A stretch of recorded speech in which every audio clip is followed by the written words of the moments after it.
Chers frères et sœurs, chers amis, le carême commence. Je suis heureux de le vivre pour la première fois avec vous. Pendant les prochains 40 jours, nous sommes invités à méditer plus particulièrement la profondeur de l'amour de Dieu pour nous. Nous sommes invités à nous préparer à recevoir du Christ, le don total, le don gratuit de sa vie, en rançon de nos fautes. N'ayons pas peur de regarder dans les yeux cet homme de douleur, ce serviteur souffrant qu'il a choisi librement de devenir pour nous sauver par sa résurrection.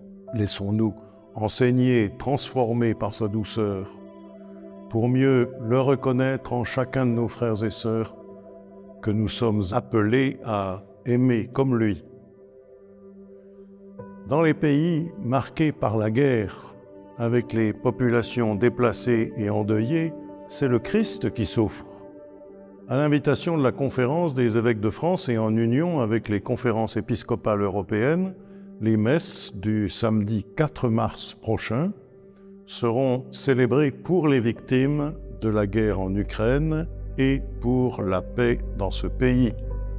Nous aurons aussi des pensées pour d'autres pays en guerre, certainement, et d'autres victimes. Plus près de nous, dans nos hôpitaux, dans la rue, c'est lui qui éprouve la solitude et l'angoisse. Notre carême coïncidera avec le débat national sur la fin de vie. Pour que nous puissions prendre notre part dans ce débat, j'ai souhaité que vous soit proposé un outil pour réaffirmer simplement ce en quoi nous croyons. Ce court livret intitulé « Vivant » sera disponible dans les paroisses dans les premiers jours du mois de mars. Je vous invite, si vous le voulez bien, à le lire et à le faire connaître autour de vous. Dans notre Église aussi, aux côtés de toutes les personnes blessées par ceux en qui elles avaient mis leur confiance, c'est bien le Christ qui pleure. Le vendredi 17 mars, nous prierons tout particulièrement pour ces personnes victimes. Chers frères et sœurs, chers amis, la vie de notre diocèse sera également marquée dans les prochaines semaines par les derniers jours de préparation au baptême pour les catéchumènes que je serai heureux d'appeler chacun par leur nom, et ils sont 400 environ, pour le rappel décisif.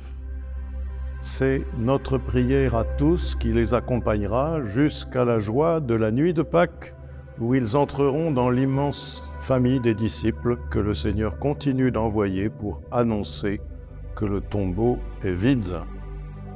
Au cœur de la Semaine Sainte, je vous invite dès à présent à nous retrouver pour la messe chrismale avec les prêtres, les diacres, les religieux, les religieuses de notre diocèse, tous membres du même corps du Christ, où le Saint-Crème et les huiles utilisées pour le baptême, la confirmation, l'ordination, le sacrement des malades de l'année à venir seront consacrés et bénis.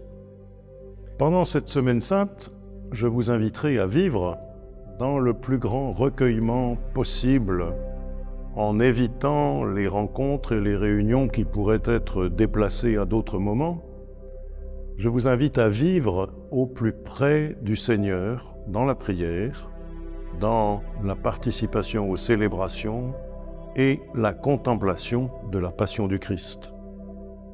Chers frères et sœurs, chers amis, pendant ces 40 jours qui nous séparent de la Passion et de la résurrection du Christ, demandons au Seigneur de nous donner de voir notre Église, notre monde et nos frères avec son regard de Père, de renouveler nos yeux et nos cœurs, de nous apprendre chaque jour davantage à aimer comme lui, dans la prière, dans le silence, dans le service de nos frères et sœurs. Contemplons, méditons et rendons grâce pour les merveilles que le Seigneur accomplit chaque jour, partout autour de nous, pour la vie qu'il nous offre comme un cadeau et la vitalité qu'il fait jaillir de notre Église ici, à Paris. Bonne entrée en carême à tous.